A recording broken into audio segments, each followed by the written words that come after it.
ఈ కార్యక్రమానికి చాలా మంది విచ్చేయడం చాలా ఆనందంగా ఉంది.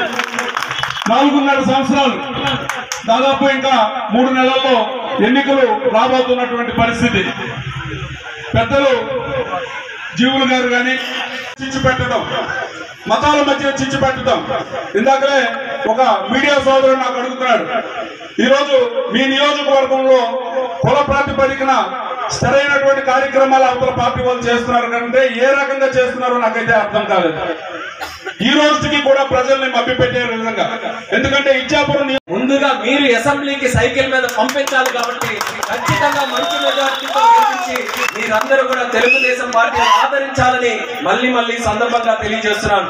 ఈ రోజు అన్న ఎందుకు గెలుస్తారని చెప్తున్నానంటే ఈయన ఒక్కడే, కానీ ఈయనకి అవతల ఎంతమంది ముగ్గురిని పెట్టారు అంటే ఒక్కరితో పని కాదని చెప్పి ముగ్గురికి పదవులు ఇచ్చి వాళ్ళందరికీ కూడా పోటీకి దిగుతున్నారు. ముగ్గురికి కాదు, 100 మందికి కాదు, 1000 మందికి పదవులు ఇచ్చినా సరే ఇచ్చాపురంలో తెలుగుదేశం పార్టీని ఓడించే దమ్ము ఏ ఒక్కరికి కూడా లేదని తెలియజేస్తున్నారు. అది తెలుగుదేశం పార్టీకి ఇచ్చాపురం ప్రజలకి ఉన్నటువంటి అభినవ సంబంధం. ఆ సంబంధం ఇప్పుడు 82లోనే ఏర్పడింది. ఎన్టీఆర్ గారితో మొదలై చంద్రబాబు నాయుడు గారితో కొనసాగించి ఈ రోజు నేటికి నారా లోకేష్ గారిని కూడా ఈ రోజు ముందుకు నడిపించడానికి ఇచ్చాపురం ఎల్లప్పుడూ కూడా మేము సిద్ధంగా ఉంటామన్నటువంటి నియోజకవర్గంలో తెలుగుదేశం పార్టీ ఖచ్చితంగా గెలుస్తుందని కూడా తెలియజేస్తున్నాను. ఇక తెలుగుదేశం పార్టీ గెలిచిన తర్వాత చంద్రబాబు నాయుడు గారు మరిన్ని హామీలు మీ అందరికీ కూడా ఇస్తున్నారు. ఎందుకనంటే ఈ మాయలో అందరూ కూడా మళ్ళీ ఎలక్షన్ల ముందుకు వచ్చి చంద్రబాబు నాయుడు గారు మళ్ళీ గెలిస్తే మీ పథకాలన్నీ కూడా కట్ చేస్తారని మాయ మాటలు మళ్ళీ చెప్తున్నారు.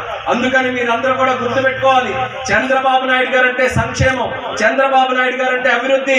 అందరినీ కూడా సరి సమానంగా అభివృద్ధి చేసి సంక్షేమం ఇస్తూ పేదవాడిని కూడా రారాజులాగా చేసేటటువంటి ఏకైక వ్యక్తి మన చంద్రబాబు నాయుడు గారిని మీ అందరికీ గుర్తు చేస్తున్నాను.